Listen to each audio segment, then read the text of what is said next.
Bonus reading for May the 12th to May the 13th, water signs. Your cards are the Two of Swords, the Nine of Wands, and the Two of Wands.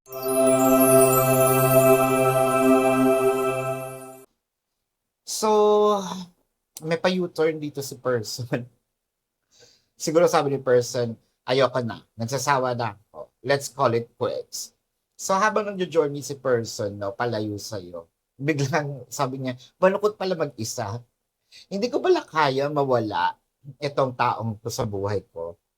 So what this person did is making a U-turn. Parang unti-unti siya uli bumabalik, no? Parang sinasabi niya dito. Or sasabihin niya na, pwede bang bawiin ko yung sinabi ko? Sana hindi to touch base, di ba? Para pag kayang bawiin. Actually, nalulungkot din si person. I'm just making it a little lighter.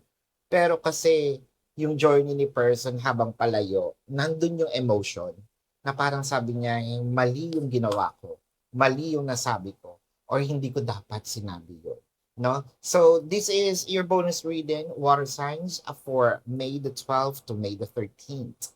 My name is Daphne, but spirit calls me back.